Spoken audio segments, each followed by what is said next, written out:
Olá pessoal do blog dos concursos, meu nome é professor Fred Lundgren, sou professor da disciplina Direito Administrativo e vamos estudar aqui hoje os princípios constitucionais expressos da administração pública, que estão no artigo 37 da Constituição Federal. Certo? Estou professor aqui do curso Jaula e estou aqui para o blog do concurso para dar essa breve princípios aula constitucionais da administração pública. Os princípios da administração pública são divididos em princípios explícitos, que são esses, os princípios expressos, e os princípios implícitos. Entretanto, no momento, veremos os princípios constitucionais expressos do artigo 37 da Constituição Federal. Iniciamos aqui com o princípio da legalidade, né? Antes de mais nada, é importante o concurseiro saber, né, que existe a sigla dos princípios constitucionais expressos, que é a sigla LINP. Temos aqui primeiramente o princípio da legalidade. O que seria o princípio da legalidade no direito administrativo, professor? O princípio da legalidade no direito administrativo significa o seguinte: o administrador público, os agentes públicos, em suas atividades, a administração pública, ela tem que sempre perseguir os caminhos traçados pela lei. Entretanto, dentro do princípio da legalidade, nós veremos duas palavrinhas que são a discricionariedade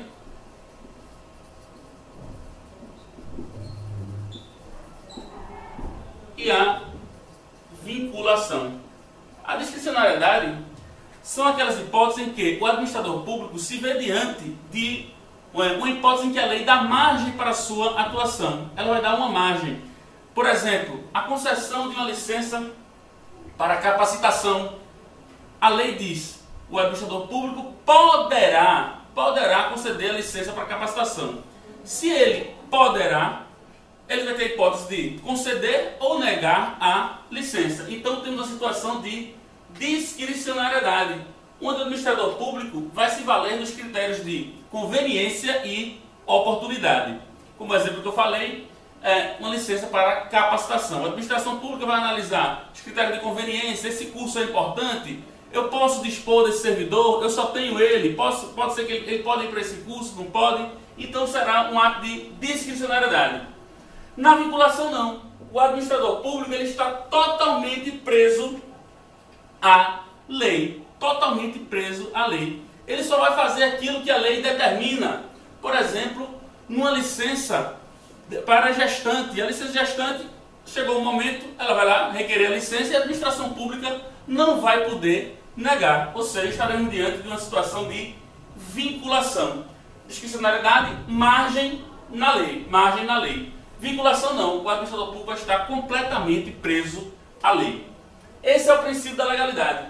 Outra pergunta que o concurso pode perguntar é o seguinte: a legalidade é a mesma, se aplica da mesma forma para os particulares quanto para a administração pública? Se aplica da mesma forma? E a resposta é negativa. Enquanto para o particular, o princípio da legalidade significa: eu posso fazer tudo aquilo que a lei não me proíba, ou seja, se não é proibido para mim, consequentemente é permitido. Isso é para o particular. Não está proibido, consequentemente está tudo permitido. Assim é para o particular. Já na administração pública não. A legalidade significa dizer que o administrador público terá que sempre seguir a lei, sempre que ela determinar, só vai agir no momento que ela determinar ou permitir que ele assim haja. Certo? Para o particular, agir é uma faculdade. Para o administrador público, será aí uma obrigação, ele vai ter o dever, sempre que a lei permitir. Certo, pessoal? Então essa é a diferença. Para a administração pública não. O administrador público só vai agir quando a lei determinar, certo? Quando a lei permitir que ele assim o haja. Esse é o princípio da legalidade. Depois nós temos o princípio da impessoalidade. Eli Lopes Meirelles diz que o princípio da impessoalidade ele tem como sinônimo a finalidade. Dizer que o administrador deve ser impessoal, ele deve ser imparcial. No desempenho de suas atividades administrativas, ele deve verificar tão somente a lei, certo? Tão somente a lei. Não precisa verificar, quem é que está pedindo isso? Eu nego, eu defino. Não, eu aplico tão somente aquilo que dispõe a lei. Assim é agir de uma maneira impessoal. uma maneira imparcial, tratar todos de forma isonômica. Isso é que é a impessoalidade. Decorrência da impessoalidade, nós temos duas situações que têm caído bastante em concurso. A primeira delas é o seguinte: de acordo com a impessoalidade, os atos praticados pelo agente público, ele deve ser imputado à administração pública. O que significa imputado, professor? Ele deve ser atribuído sempre à administração pública, em razão do princípio da impessoalidade. Então, foi o prefeito João de Tal que fez essa escola, que fez essa praça? Não, jamais. Foi a prefeitura do município tal, certo? Então, todos os atos são atribuídos à administração pública e não ao agente público, de acordo com a impessoalidade.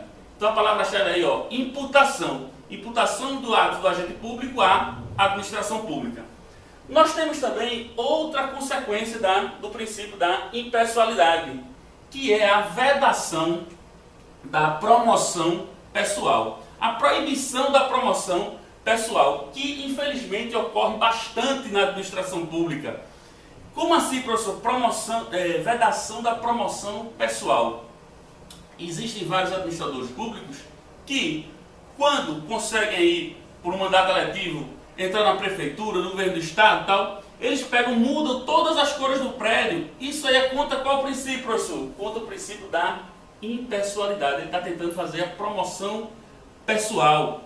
Certo, pessoal? Então tem vários aspectos em que o administrador público tenta se promover. E deve ser aplicado esse princípio aqui, o princípio constitucional da impessoalidade. Depois, nós temos aqui, de maneira breve aqui, o princípio da moralidade. A administração pública, o administrador público, ele não deve se preocupar tão somente com a legalidade, só estritamente com a lei não. Se é legal, o ato é moral? Não, de forma nenhuma. O administrador público tem que agir de acordo com a lei e de acordo com a moral. O importante desse princípio do concurseiro saber é que a moral administrativa, ela tem uma diferença muito grande da moral comum. Enquanto a moral comum em suas relações privadas não gera nenhum poder de sanção para o Estado, a moral administrativa é uma moral jurídica. Ou seja, um ato contra a moral, um ato imoral no direito administrativo é um ato ilegal, é um ato inconstitucional, pois esses princípios estão aqui no artigo 37 da Constituição Federal.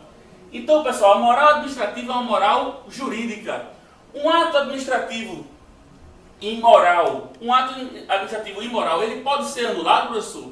Com toda certeza. Ele deve ser anulado pela própria administração pública ou pelo poder judiciário. Então, a moralidade administrativa é uma moral jurídica, diferente da moral nas relações privadas, que é a moral comum, onde o Estado não pode sancionar nenhum ato imoral do direito privado. Certo, pessoal? Então, atentar isso para a moralidade.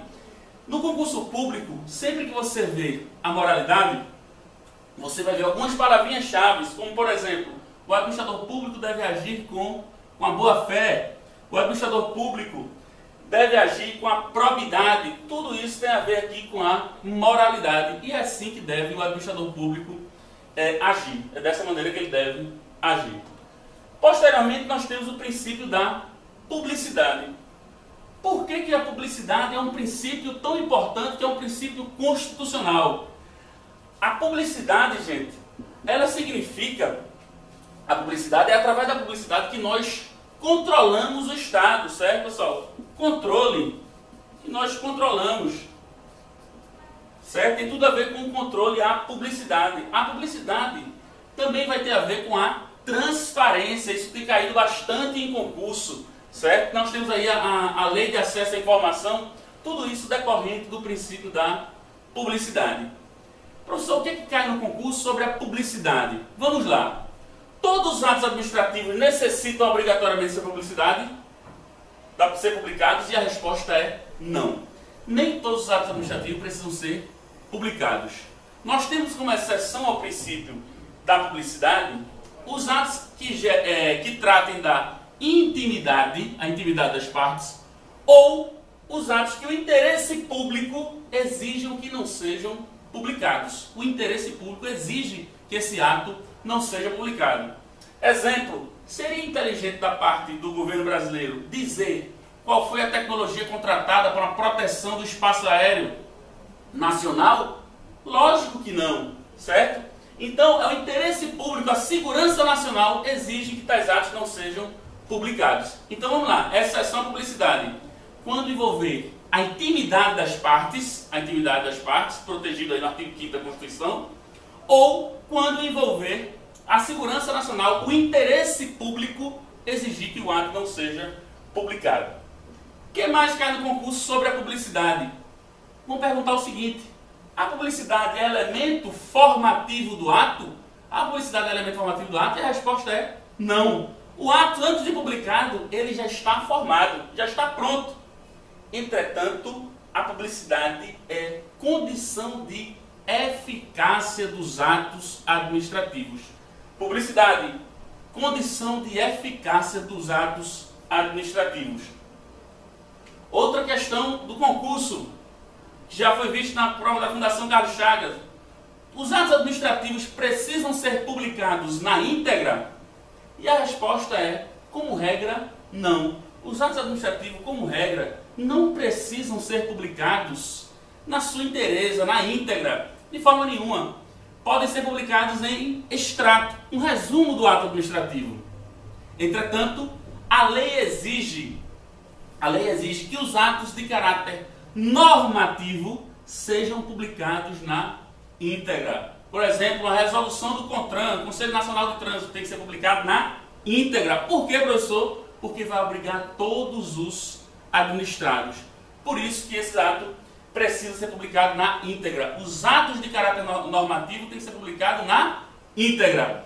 E ao passo que os demais atos podem ser publicados apenas o resumo. Por fim, aqui no princípio da publicidade. A publicidade oficial, ela está apenas no diário oficial, professor? Apenas no diário oficial é uma publicidade oficial? De forma nenhuma. Não só o diário oficial. Até mesmo um quadro de avisos dentro de uma repartição pública, dentro de um órgão público, é considerado publicidade oficial. Não apenas o diário oficial.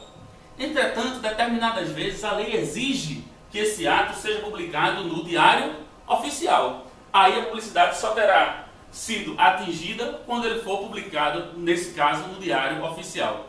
Então, não é apenas o diário oficial que é veículo de publicidade oficial, não. Um quadro de avisos pode ser, num órgão público, pode ser tranquilamente considerado a publicidade oficial. Então temos isso quanto ao princípio da publicidade. Controle, transparência. Vimos as exceções ao princípio da publicidade. E agora vamos aqui ao princípio da eficiência. E a questão do concurso pode fazer o seguinte: esse princípio da eficiência, ele está na Constituição desde a promulgação da Constituição? Desde 1988 ele está na Constituição? Não.